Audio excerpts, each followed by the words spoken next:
Assalamualaikum warahmatullahi wabarakatuh. Bismillahirrahmanirrahim. Alhamdulillahi rabbil alamin. Wassalatu wassalamu ala ashrafil anbiya'i wal mursalin, nabiyyina Muhammadin wa ala alihi wa sahbihi ajma'in. Rabbi shrah li sadri wa yassir li amri wahlul 'uqdatan min lisani yafqahu qawli, amma ba'du. Muslimin dan muslimat, hadirin dan hadirat yang dirahmati Allah Subhanahu wa taala sekalian. Alhamdulillah, kita bersyukur kepada Allah Subhanahu wa taala selaku Tuhan yang Maha Agung. Dialah Tuhan yang Maha Pencipta. Dialah Tuhan yang Maha Bijaksana. Dialah Allah yang segala-galanya berada di dalam kekuasaannya.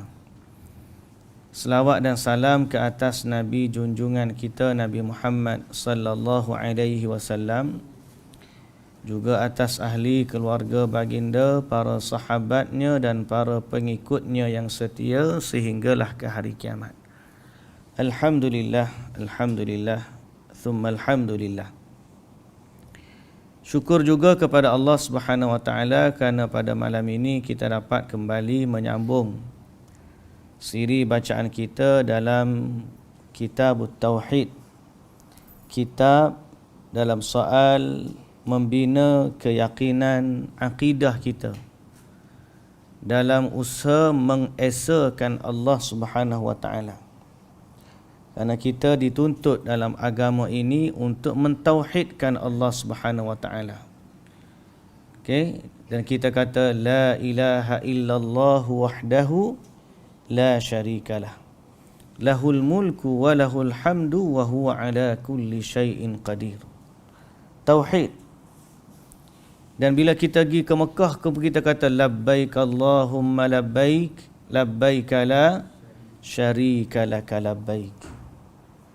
Dan banyak kehidupan kita dituntut oleh agama, terutamanya setiap kali kita salat, kita kata, dan Allah ajarkan kepada kita untuk berkata, iyyaka na'budu wa iyyaka nasta'in.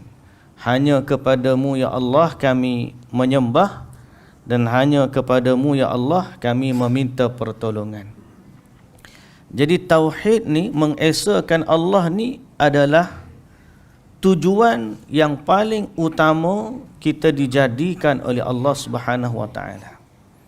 Dan Allah Taala kata wa ma khalaqtul jinna wal insa illa liya'budun. Jadi hidup kita ni senantiasalah berjalan di atas landasan tauhid ini. Apa saja yang kita buat tujuannya mengabdikan diri kepada Allah Subhanahu wa taala. Apa saja bentuk penyembahan yang kita lakukan, biarlah hanya kepada Allah Subhanahu wa taala. Dan kita perhatikan apa yang kita buat dalam hidup ni, jangan sampai tergelincir ke dalam lembah kesyirikan. Dan kita mohon kepada Allah Subhanahu wa taala agar Allah jaga diri kita di saat kita hidup ni sampailah akhir hayat kita. Sebagaimana Allah Taala kata, ya ayyuhallazina amanu taqullaha haqqa tuqatih wa la tamutunna illa wa antum muslimun. Jadi pergi mari cerita hidup kita adalah tentang bagaimana kita mengesakan Allah sebagai Tuhan yang Maha Satu dan menafikan dari Allah segala bentuk sekutu dan tidak menjadikan bagi Allah sesuatu pun sebagai bandingan dan juga tandingan. Maka begitulah juga dalam sama ada ibadat kita dan juga i'tiqad kepercayaan kita. Boleh jadi seorang itu kufur melalui perkataan dia. Boleh jadi seorang itu kufur melalui perbuatan dia. Dan boleh jadi seorang itu juga kufur ataupun syirik dengan keyakinan dia. So semua bentuk, sama ada i'tiqad di dalam hati, ataupun ucapan di lisan kita, ataupun amalan pada perbuatan anggota kita, tidak boleh sama sekali disyirikkan Allah dengan sesuatu. Dan barang siapa yang terlibat dalam kesyirikan, terjebak di dalamnya dan terjerumus ke dalam lembah syirik, maka andai kata dia mati dalam keadaan tersebut, dia tidak akan selamat buat selama-lamanya. Kerana Allah Subhanahu wa taala sebut, innahu man yusyrik billah faqad harram wa man yusyrik billahi faqad harramallahu alaihi aljannah wa ma'wahu an-nar. Siapa yang mensyirikkan Allah, maka Allah haramkan dia dari syurga dan tempat kembalinya adalah neraka. Jadi sebab itu memahami erti tauhid, memahami perkara-perkara yang berkaitan dengan tauhid, iaitu mengesakan Allah, mesti menjadi keutamaan setiap daripada individu Muslim. Baik, bab yang kita nak baca pada malam ini ialah bab barang siapa mentaati ulama dan umara dalam mengharamkan apa yang dihalalkan oleh Allah atau menghalalkan apa yang diharamkan oleh Allah, bererti dia telah mempertuhankan mereka. Sekali lagi kita baca tajuk bab. Bab yang ke-38. Bab yang ke-38. Muka surat 132. Buku kita depan ada 3 biji lagi. Siapa nak ambil boleh. Depan tu ada lagi. Siapa yang tak ada buku dengan molek hafal. Level-level Imam Syafi'i tu boleh Level-level Imam Bukhari tu sekali dengar ingat lalu, beres. Siapa ada dekat telefon dia boleh download je terjemahan kitab tauhid. Siapa hak lagi hebat boleh baca terus teks bahasa Arab, boleh download hak syarah PDF dia pun ada. Tak ada masalah. Yang penting kita nak faham apa yang Allah Ta'ala tak bagi kita terjebak di dalamnya, dan apa yang Nabi kita Muhammad sallallahu alaihi wasallam pesan kepada kita agar kita selamat daripadanya. Bab apa yang kita nak baca pada malam ini? Bab ke-38. Barang siapa mentaati ulama dan umara dalam mengharamkan apa yang dihalalkan oleh Allah atau menghalalkan apa yang diharamkan oleh Allah, bererti dia telah mempertuhankan mereka. Bererti dia telah mempertuhankan mereka. Baik, huraian bab. Ulama ni siapa? Ialah orang yang diberikan ilmu. Umara ni pula siapa? Orang yang diberikan kekuasaan. Pemimpin lah bahasa kita. Apa status dia dalam agama? Status dia diberi kedudukan yang tinggi dalam agama. Malah Allah Subhanahu wa taala memerintahkan kepada kita orang yang beriman, ya ayyuhalladzina amanu athi'ullaha wa athi'ur rasula wa ulil amri minkum. Wahai orang yang beriman, taatlah kepada Allah, taatlah kepada Rasul dan para pemimpin di kalangan kamu. Pemimpin masyarakat ni ada dua. Sesuatu yang diberikan kekuasaan yang kita panggil sebagai raja ke, perdana menteri ke, ataupun orang yang memiliki kekuasaan ke atas satu kumpulan manusia. Yang kedua, orang yang diberikan ilmu. Ilmu yang spesifik, iaitulah ilmu berkaitan dengan syariat Allah. Yang ini dipanggil ulama dalam erti, dalam istilah agama. Walaupun orang tu diberi ilmu yang tinggi, tapi bukan di bidang syariah, bukan dalam sudut agama, maka istilah agama tidak panggil dia ni ulama.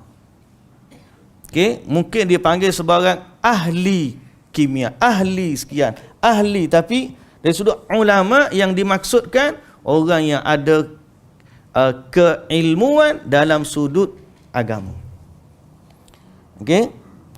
Pagi tadi kita baca tentang tadabbur ayat Quran surah Al-Baqarah, wa minhum ummiyuna la ya'lamuna al-kitaba illa amaniya wa inhum illa yadhunnun.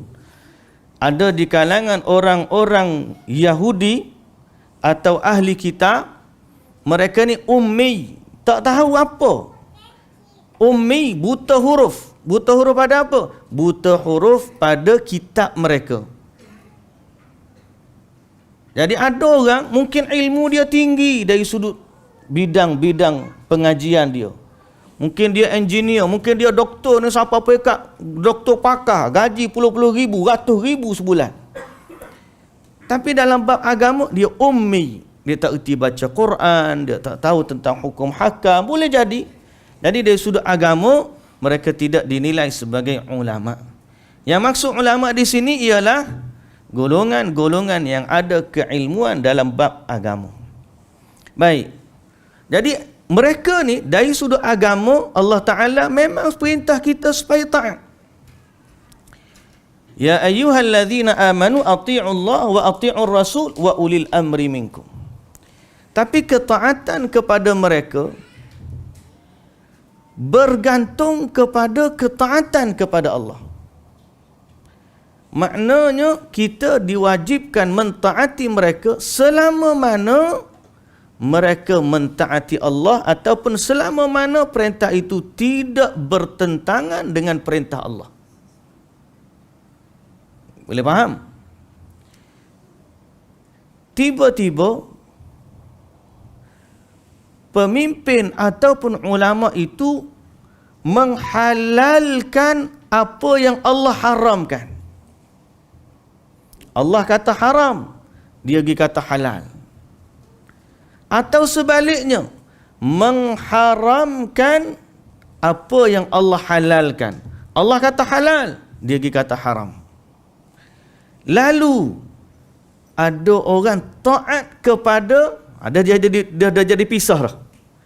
Kalau tadi taat kepada pemimpin, taat kepada ulama dalam rangka mentaati Allah selari, tak ada masalah. Sekarang ni Allah kata haram, dia kata halal. Allah kata halal, dia kata haram.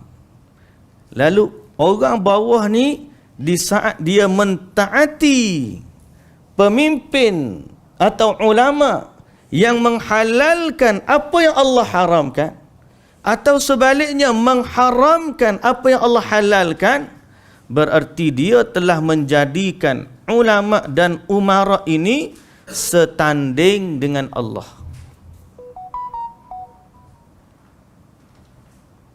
Iya ke? Takkanlah sampai tahap tu. Sudah. Kita kata. Sebab itu dalam bab ini penulis kita mendatangkan kata-kata Ibnu Abbas. Datang firman Allah Ta'ala. Datang daripada hadis Nabi sallallahu alaihi wasallam menyatakan betapa seriusnya perkara tersebut. Baik, kita datangkan nas-nas yang berkait dengan bab ini. Pertama, perkataan Abdullah Ibnu Abbas radhiyallahu anhuma. Ibnu Abbas berkata, tengok buku kita. Yushiku an tanzila alaikum hijaratun minas sama. Yushiku an tanzila alaikum hijaratun minas sama. Aqulu qala Rasulullah sallallahu alaihi wasallam taquluna qala Abu Bakr wa Umar. Kata Ibnu Abbas radhiyallahu anhuma, aku khawatir bila kalian ditimpa hujan batu dari langit. Aku khawatir kamu akan ditimpa hujan batu dari langit. Kalau bahasa kita, bimbanglah saya. Takut sungguh saya. Takut apa? Takut kamu ni akan ditimpa hujan batu dari langit.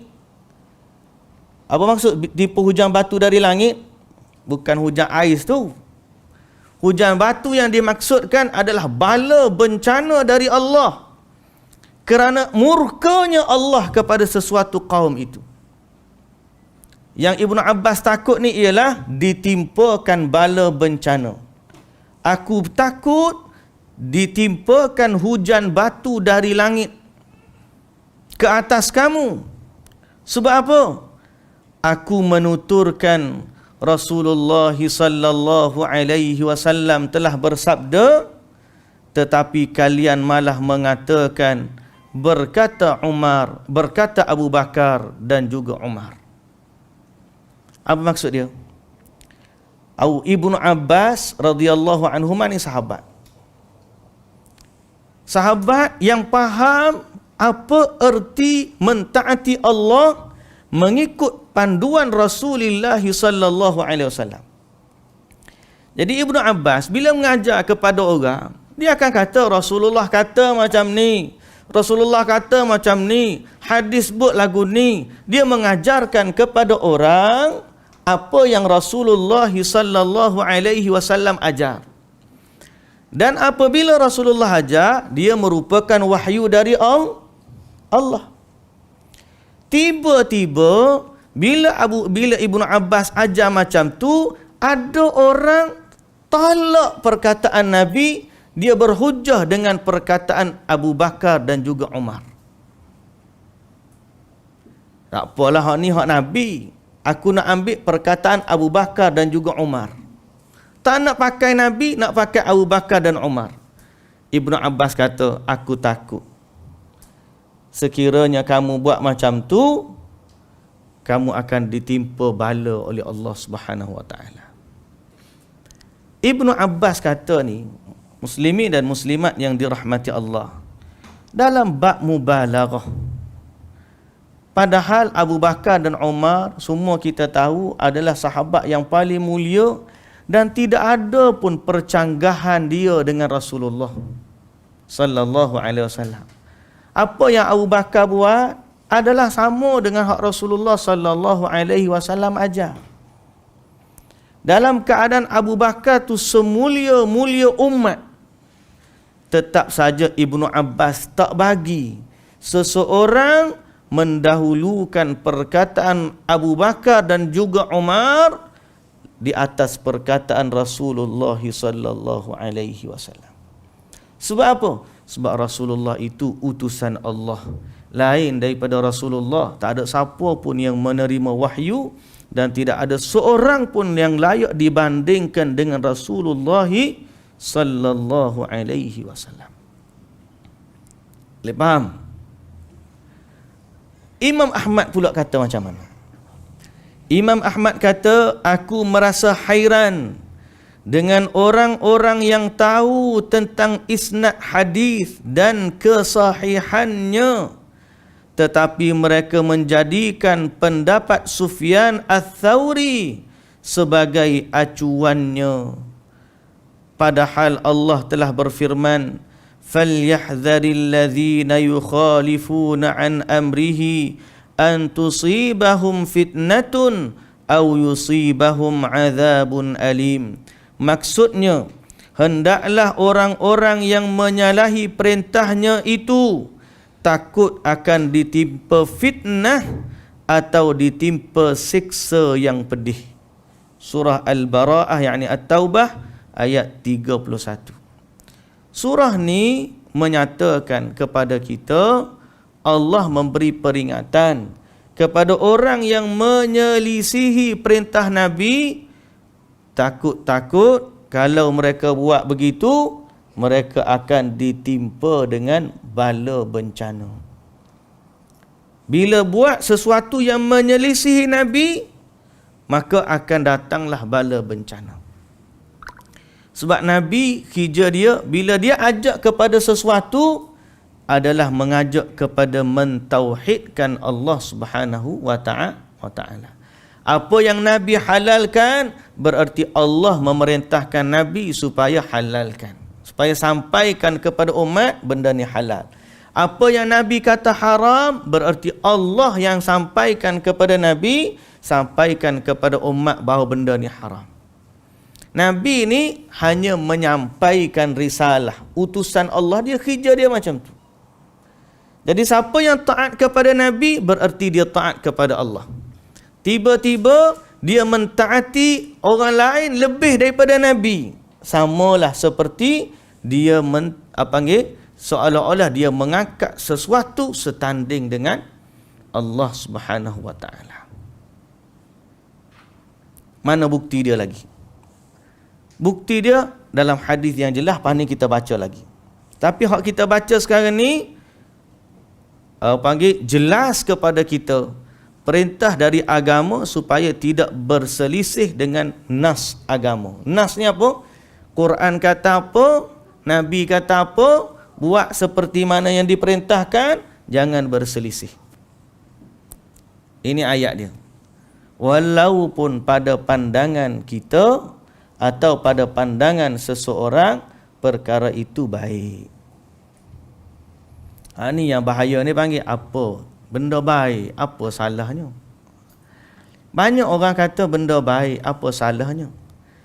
Isu dia, siapa yang kata benda tu baik? Kalau Allah kata benda baik, baiklah dia. Tapi kalau Allah tak kata benda tu baik, siapa yang boleh kata benda tu baik? Kalau kita kata baik, apa salahnya? Siapa kita untuk gazetkan benda tu sebagai kebaikan? Kalau dia si A pun kata, kita kata apa autoriti si A tu nak gazet benda ni baik? Satu hari orang tanya Imam Malik rahimahullah. Imam Malik ni imam Darul Hijrah, duduk di Madinah. Maka dia nak berihram, nak pergi ke Mekah, berihram dari Madinah. Dia tanya Imam Malik, wahai Imam, daripada mana aku nak berihram? Imam Malik jawab, daripada Zil Hulaifah lah, daripada Bir-Ali. Kita pergi Madinah, kita tahulah kan. Kalau pergi umrah di Madinah, daripada kota Madinah Masjid Nabawi, kita naik bas sampai lebih kurang 10 km. Berhenti situ, sama ada kita dah pakai ihram ke belum lagi. Di situlah kita buka semua pakaian berjahit, kita pakai kain ihram, dan di situlah kita berniat ihram. Nama tempat dia apa? Bir-Ali. Maka orang ni kata kepada Imam Malik, boleh tak saya nak berihram daripada Masjid Nabawi? Nak berihram daripada Masjid Nabawi.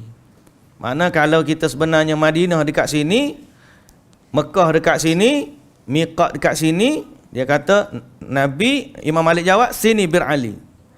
Dia kata aku nak berihram daripada Masjid Nabawi lagi. Niat ihram dah. Nak pergi ke Mekah ni. Imam Malik kata, akhsha an tusibakum fitnah. Aku bimbang kamu ditimpa dengan fitnah. Fitnah ni ujian ataupun bencana lah. Dia pun kata, wahai Imam, bencana apa yang menimpa? Sedangkan hanya aku dahulukan beberapa kilometer lebih awal daripada miqat Rasulullah sallallahu alaihi wasallam. Jawab Imam Malik, bencana manakah yang lebih besar berbanding kamu memandang kamu buat sesuatu dalam agama lebih baik daripada Rasulullah sallallahu alaihi wasallam? Mana kalau kamu ihram daripada Masjid Nabawi ni, seolah-olah kamu kata lebih afdal daripada kamu bermiqat di ni. Dan orang ni ada sudut pandang dia. Kalau dia mayang sunat di Masjid Nabawi, dapatlah 1000 kali ganda. Kalau dia semayang di miqat, pahala macam biasa.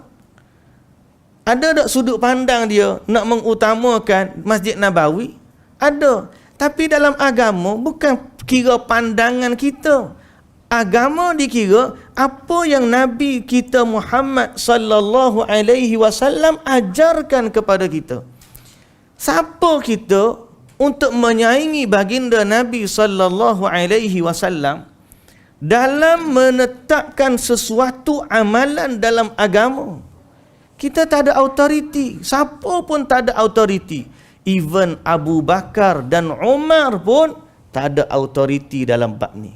Sebab tu Abdullah ibnu Abbas kata, aku takut kamu ditimpa malapetaka atau bencana di saat aku kata Rasulullah sallallahu alaihi wasallam, tiba-tiba kamu berhujah dengan Abu Bakar dan Umar. Boleh faham? Okey. Tahukah kamu apakah pengertian fitnah di sini? Iaitu syirik. Penulis kita ni kata apa? Fitnah ni boleh jadi bencana malapetaka dan boleh juga sampai ke tahap syirik. Boleh jadi apabila dia menolak sabdaan baginda, akan terjadi di dalam hatinya suatu kesesatan, maka celakalah dia. Diriwayatkan dari Adi bin Hatim. Adi bin Hatim ni, dia dulu seorang Yahudi. Adi bin Hatim ni dia seorang Yahudi. Jadi ada satu hadis berkaitan dengan macam mana mentaati ulama yang bertentangan dengan syariat boleh sampai kepada hukum syirik. Hadis yang sahih, hadis hasan, diriwayatkan oleh Imam Ahmad dan juga At-Tirmizi, muka surat 133. Diriwayatkan dari Adi bin Hatim bahawa dia mendengar Nabi sallallahu alaihi wasallam membaca firman Allah, ittakhadhu ahbarahum wa ruhbanahum arbaban min dunillah. Allah Subhanahu wa taala kata, mereka, yakni orang-orang Yahudi dan Nasrani, orang-orang Yahudi dan Nasrani menjadikan orang-orang alim dan rahib-rahib mereka sebagai Tuhan-Tuhan selain Allah. Perhati molek makna ayat ni. Allah Ta'ala kata, orang-orang Yahudi dan Nasrani ahli kitab menjadikan ulama dan pendeta mereka sebagai sekutu bagi Allah. Boleh faham? Quran kata ahli kitab Yahudi dan Nasrani menjadikan ulama mereka dan rahib-rahib atau pendeta mereka sebagai Tuhan-Tuhan selain Allah. Jadi Adi bin Hatim ni, dia dulu orang Yahudi. Masa Nabi bagi tahu ni, dia dah Islam. Dulu dia Yahudi. Bila Quran ni turun, bagi tahu kata ahli kitab Yahudi dan Nasrani dulu menjadikan ulama-ulama dan pendeta-pendeta mereka sebagai Tuhan selain Allah. Jadi Adi bin Hatim ni dia argue Nabi. Dia argue. Dia kata kami dulu tak ada pun menyembah pendeta kami. Macam mana ayat Quran kata kami menjadikan pendeta ni sebagai Tuhan? Sedang zaman kami dulu, waktu dia Yahudi lah, dia tak sembah pun pendeta dia. Dia tak sembah pun rahib dia. Kenapa Quran kata orang Yahudi dan Nasrani menjadikan ulama dan pendeta mereka Tuhan selain Allah? Dia argue, dia tanyalah, kenapa Quran kata macam ni? Padahal kami dulu tak pernah pun sembah. Nampak? Adi bin Hatim ni sahabat Nabi. Quran kata Yahudi dan Nasrani, saya ulang kali ketiga. Quran kata Yahudi dan Nasrani menjadikan ulama dan rahib mereka sebagai Tuhan selain Allah. Jawab di Adi bin Hatim, waktu dia dalam Yahudi dulu, dia tak jadikan pendeta dan rahib tu sebagai Tuhan. Dia tak sembah pun. Dia pun muskil. Maka Rasulullah sallallahu alaihi wasallam pun jawab. Rasulullah kata, alaysa yuharrimuna ma ahallallah fatuharrimunahu wa yuhilluna ma harramallahu fatuhillunahu faqultu bala qala fatilka ibadatuhum. Nabi kata, bukankah waktu tu pendeta ni mengharamkan apa yang Allah halalkan. Allah kata halal, pendeta kata haram. Dan bukankah mereka menghalalkan apa yang Allah haramkan? Allah kata haram, dia pergi kata halal. Lalu kamu mengharamkan apa yang pendeta kata dan kamu menghalalkan apa yang pendeta kata walaupun dia bertentangan dengan apa yang Allah kata. Jawab dia Adi bin Hatim, bala, memanglah macam itulah. Jawab Adi bin Hatim, memang macam itulah. Lalu Nabi kata, fatilka ibadatuhum, demikianlah itu penyembahan terhadap mereka. Nampak tak? Nabi kata, bila kamu taat kepada mereka dalam urusan halal, yang Allah kata halal, dia kata haram, kamu dengar kata mereka. Allah kata haram, pendeta kata halal, kamu dengar kata pendeta. Maka itulah ibadat kamu terhadap mereka. Sebab ibadat ni penyembahan, ketaatan, taat setia. Jadi tak semestinya seorang tu pergi sujud baru nak kata dia ni syirik. Andai kata dia meletakkan ketaatan dia pada sesuatu sebanding dengan ketaatan kepada Allah, atau dia tinggalkan Allah pergi taat kepada orang lain dalam urusan yang sepatutnya dia taat kepada Allah, maka perkara itu menjatuhkan dia ke dalam kesyirikan. Berdasarkan hadis ni. Kalau gitu bahaya, memang bahaya. Sebab tu dalam agama ni tak boleh taat main-main. Ustaz kata boleh, ustaz kata, Quran kata tak boleh. Kita nak pakai hak Quran ke nak pakai hak ustaz? Kena pakai Quran lah. Sebab kalau seorang tu Quran kata tak boleh, ustaz tu kata boleh, maka dia telah menandingi Allah Subhanahu wa ta'ala. Oh, dahsyat. Dahsyat tak dahsyat? Hadis depan kita ni menunjukkan demikian. Kalau Nabi tak sebut lagu tu, kita pun tak kata. Tapi ayat ni jelas kepada kita Allah mencela orang-orang Yahudi dan Nasrani bahawa mereka menjadikan pendeta dan rahib mereka sebagai Tuhan selain Allah. Adi bin Hatim kata tidak. Nabi kata, memanglah kamu tak semua, tapi kamu menghalalkan, kamu haramkan apa yang pendeta haramkan padahal Allah halalkan. Kamu halalkan apa yang pendeta halalkan padahal Allah haramkan. Mereka kata ya. Itulah dia penyembahan kamu terhadap mereka. Macam itulah kamu menjadikan mereka sekutu bagi Allah. Oi, kalau macam tu pada Yahudi dan Nasrani, macam mana pula kalau dalam urusan kita? Ada tak kemungkinan benda tu berlaku di kalangan umat Islam? Berdasarkan kebimbangan Abdullah ibnu Abbas, dia bimbang berlaku.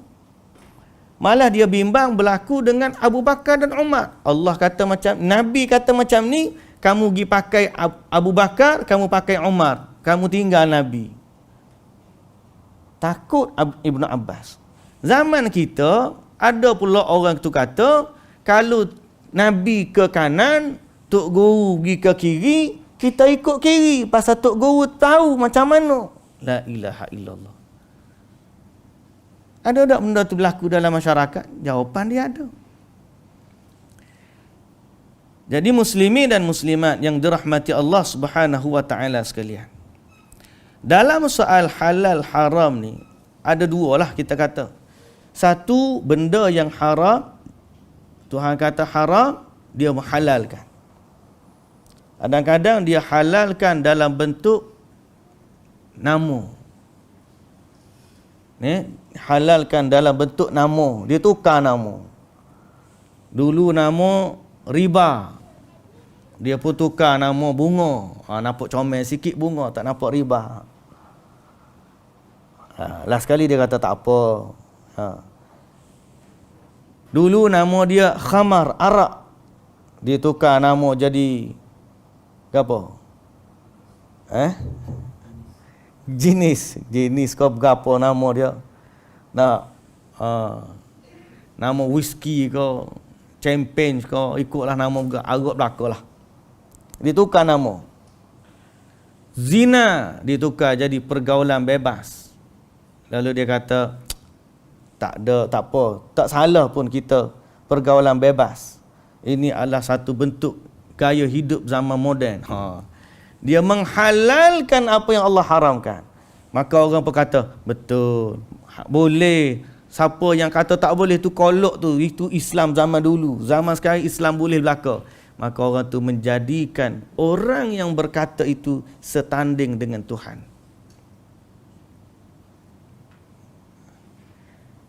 Ataupun, itu dalam bab urusan halal haram makan minum.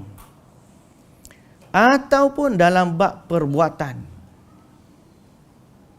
Dalam bab perbuatan, kita tidak boleh menyembah kepada sesuatu yang lain. Kita tidak boleh berdoa kepada sesuatu selain daripada Allah. Tiba-tiba dia kata boleh kita pergi doa kepada dia selain, selama kita tak iktiqad bahawa dialah yang memakbulkan doa. Habis tu kalau tak iktiqad dia yang memakbulkan doa, kenapa pergi doa kat dia? Melainkan alasan itu merupakan talbis iblis. Dia tiba-tiba pergi berdoa kepada selain dari Allah.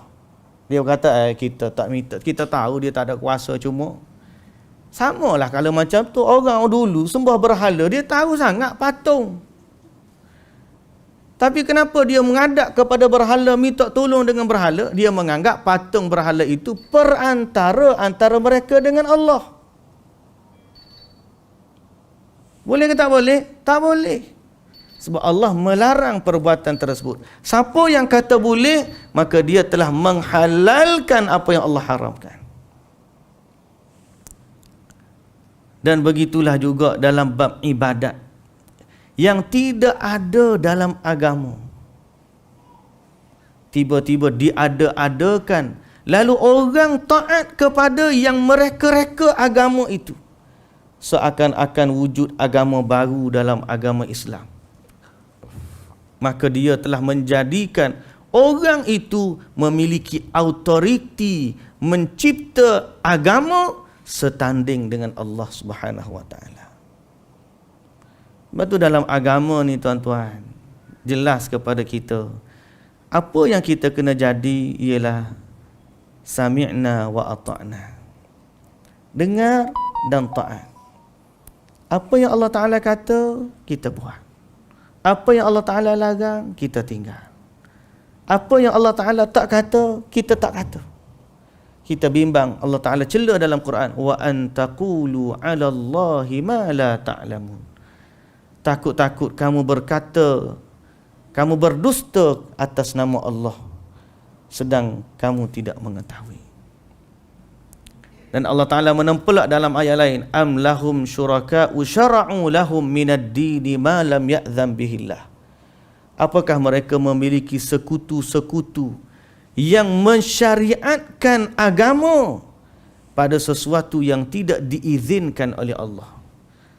Agama ni milik Allah. Tiba-tiba dia reka, dia cipta amalan dalam agama seolah-olah Allah yang suruh. Ini yang berlaku kepada pendeta-pendeta. Benda tak ada dalam kitab, Tuhan kata, fawailul lillazina yaktubuna alkitaba biaydihim thumma yaquluna hadha min indillah liyashtaru bihi thamanan qalila. Celakalah orang yang menulis kitab dengan tangan mereka. Benda tak ada dalam At-Taurat. Dia pergi tulis bila biar jadi ada. Habis tu lepas dia tulis, thumma yaquluna hadza min indillah. Dia kata, ni Tuhan yang kata ni. Padahal tangan dia yang tulis tadi. Nampak tak?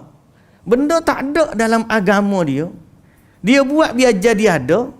Kemudian dia kata Tuhan kata. Oh, marah Tuhan. Allah Ta'ala kata, fawailul lahum mimma katabat aydihim wa wailul lahum mimma yaksibun. Celakalah apa yang mereka tulis dengan tangan mereka, dan celakalah mereka pada hasil yang mereka dapat daripada pekerjaan itu. Celaka orang yang dia meletakkan diri dia ni setanding dengan Allah. Kita ni usahakan begitu. Tuan-tuan boleh tak hari ni pergi kat parlimen, kita bukan MP pun. Pergi kat parlimen, buat satu, masukkan artikel dalam Perlembagaan Malaysia. Boleh? Tak boleh.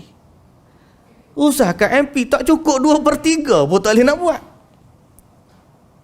Kalau sia MP seorang-seorang pun tak boleh nak buat. Tak cukup 2/3 pun tak boleh nak buat. Dia ada undang-undang yang boleh ubah ataupun masukkan akta dalam parlimen atau perlembagaan negara. Ni bukan perlembagaan negara. Agama milik Allah. Tiba-tiba dia pergi buat satu perkataan, tulis dalam tu, dan dia kata, ni Tuhan tulis. Celaka. Sebab tu dalam agama, siapa-siapa dia mereka-reka benda dalam agama, dalam keadaan dia tahu Tuhan tak bagi, dia buat juga, maka orang tu dia seakan-akan mencabar Allah Subhanahu Wa Taala. Azan. Kita kena berhenti awal malam ni. Ada kelah pula milas suku. Habis kali. Pani tutup sikit lah.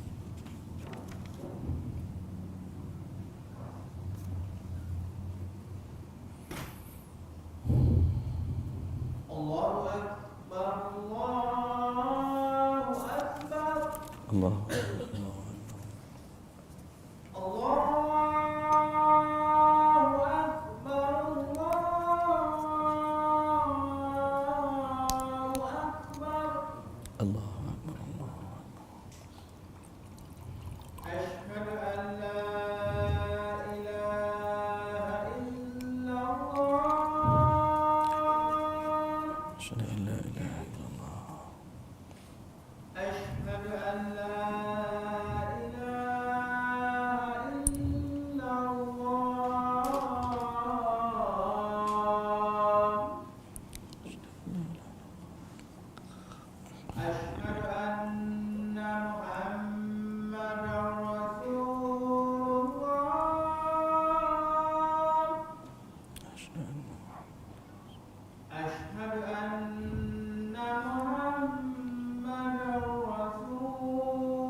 La ilaha illallah.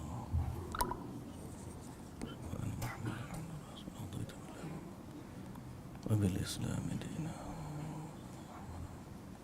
Allahumma rabb hadhihi ad-da'wati tammati was-salati ati Muhammad sallallahu al-fadila ba'ath.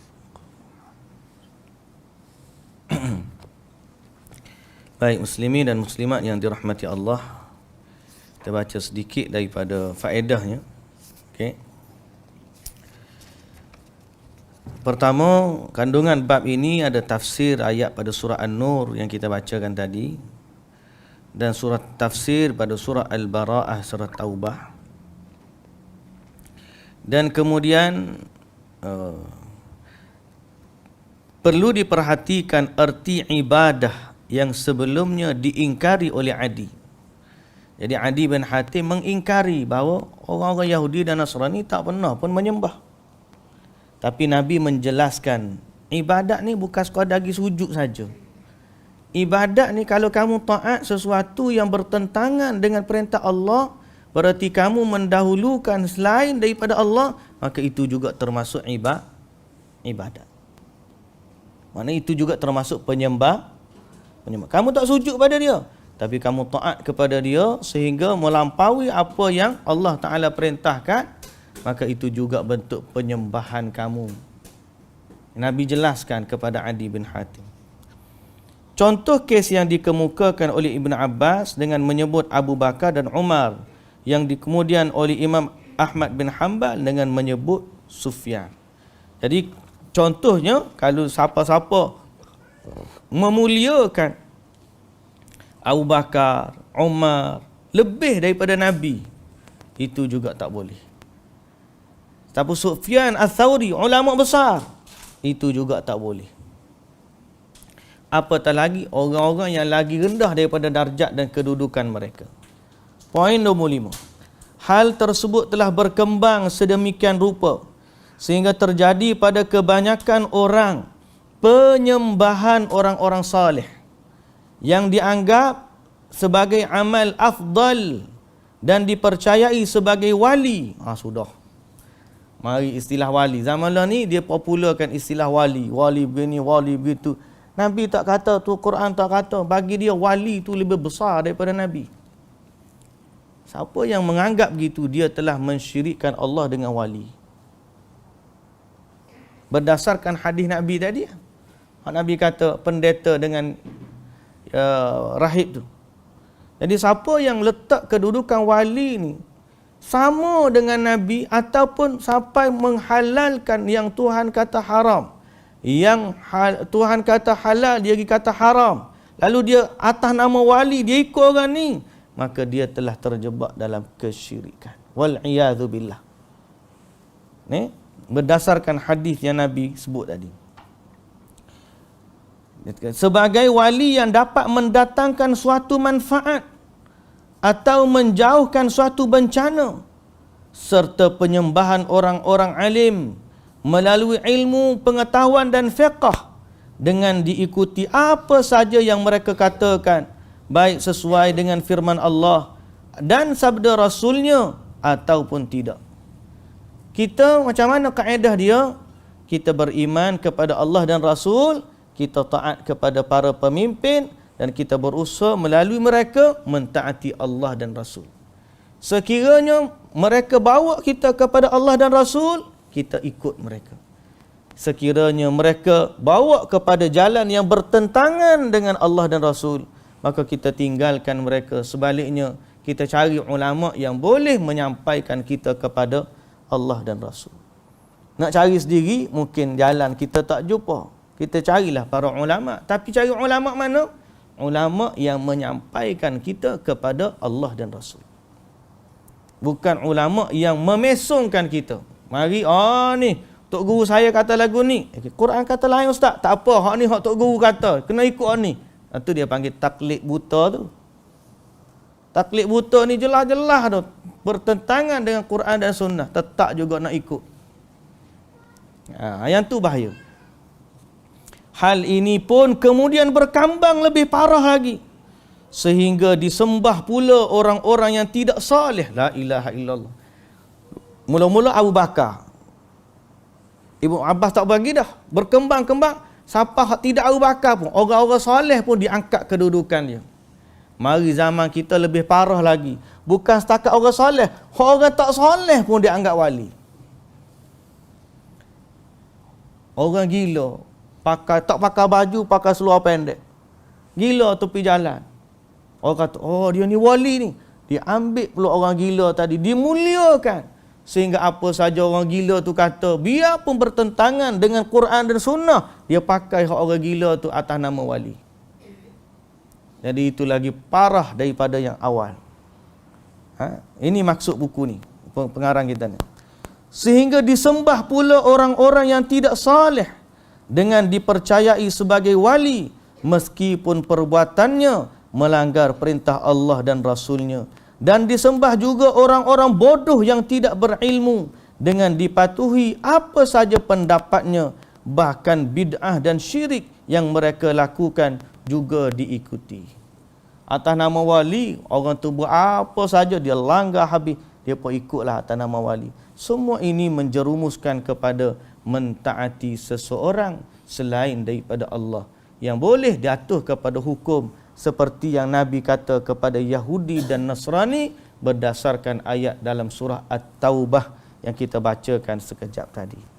Jadi muslimin dan muslimat yang dirahmati Allah, kita pesan, kembalilah kepada Al-Quran. Allah Ta'ala kata, taatlah Allah, taatlah Rasul, dan pemimpin. Allah Ta'ala tidak kata secara mutlak, ati'ullaha wa ati'ur rasul. Depan Allah ada ati'u, depan Rasul ada ati'u, tapi ulil amri tak ada.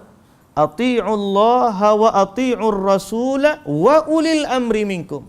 Kerana apa? Kerana ketaatan kepada mereka bukan ketaatan mutlak. Sebaliknya, ketaatan kepada mereka apabila selari dengan keimanan atau selari dengan perintah Allah dan Rasul, barulah kita taat. Kalau tidak selari, maka tinggalkanlah dia.